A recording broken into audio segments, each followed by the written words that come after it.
ओम श्री गणेशाय नमः। ओम नमः शिवाय। ओम नमो नारायणाय। ओम श्री गुरुभ्यो नमः। जय श्री हरि विष्णु। जय माँ गंगा। जय माघ मास महाराज। श्री हरि की असीम कृपा से पावन माघ मास के महात्म्य का आज हम चतुर्थ अध्याय का शुभ श्रवण करने जा रहे हैं। यह अध्याय माघ मास की ऐसी महिमा बताता है जिसे सुनने मात्र से पापों का नाश और पुण्य की वृद्धि होती है। हे भक्तजनों, जिस प्रकार सूर्य के उदय से अंधकार दूर होता है, उसी प्रकार माघ मास की कथा से मनुष्य के जन्म जन्मांतर के दोष नष्ट होते हैं। इस चतुर्थ अध्याय में बताया गया है कि माघ मास में स्नान, दान, जप और संयम का कितना महान फल प्राप्त होता है और कैसे साधारण मनुष्य भी मोक्ष का अधिकारी बन जाता है। आइए अब ध्यान पूर्वक सुनते हैं माघ मास महात्म्य का चौथा अध्याय।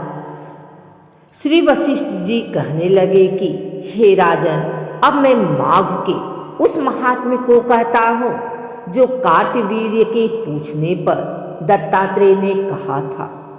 जिस समय साक्षात विष्णु के रूप श्री दत्तात्रेय सत्य पर्वत पर रहते थे, तब महिष्मति के राजा सहस्त्रार्जुन ने उनसे पूछा कि हे योगियों में श्रेष्ठ दत्तात्रेय जी, मैंने जब धर्म सुने, अब आप कृपा करके मुझे माघ मास का महात्म्य कहिए।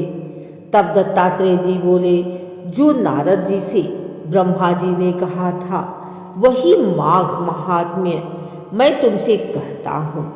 इस कर्मभूमि भारत में जन्म लेकर जिसने माघ स्नान नहीं किया, उसका जन्म निष्फल गया।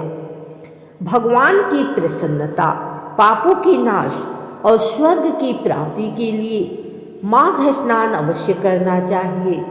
यदि यह पुष्ट व शुद्ध शरीर माघ स्नान के बिना ही रह जाए तो इसकी रक्षा करने से क्या लाभ। जल में बुलबुले के समान, मक्खी जैसे तुच्छ जंतु के समान यह शरीर माघ स्नान के बिना मरण समान है।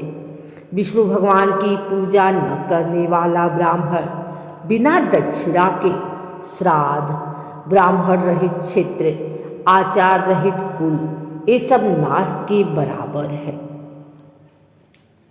गर्व से धर्म का, क्रोध से तप का, गुरुजनों की सेवा न करने से स्त्री तथा ब्रह्मचारी बिना जली अग्नि से हवन और बिना साक्षी के मुक्ति का नाश होता है।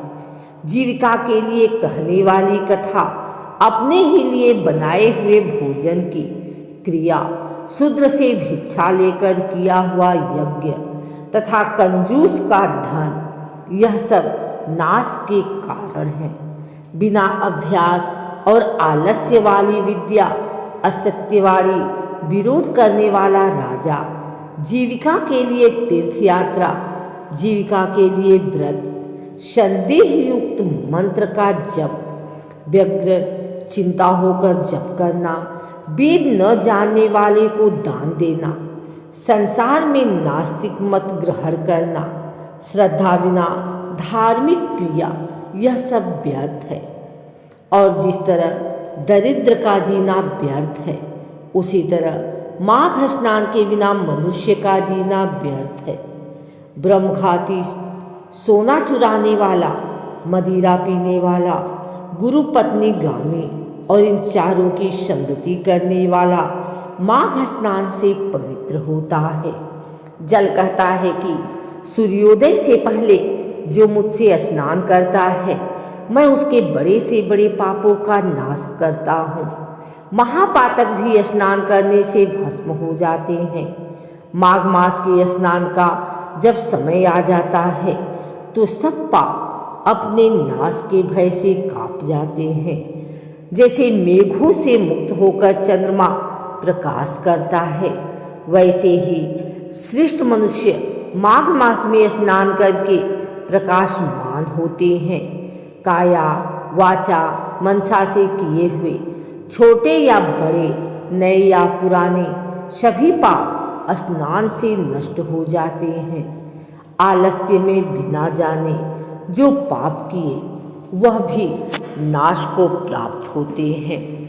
जिस तरह जन्म जन्मांतर के अभ्यास से आध्यात्मिक ज्ञान की प्राप्ति होती है, उसी तरह जन्म जन्मांतर अभ्यास से ही माघ स्नान में मनुष्य की रुचि होती है। यह अपवित्रों को पवित्र करने वाला बड़ा तप और संसार रूपी कीचड़ को धोने की पवित्र वस्तु है। हे राजन, जो मनवांछित फल देने वाला माघ स्नान नहीं करते हैं, वह सूर्य चंद्र के समान भोगों को कैसे भोग सकते हैं।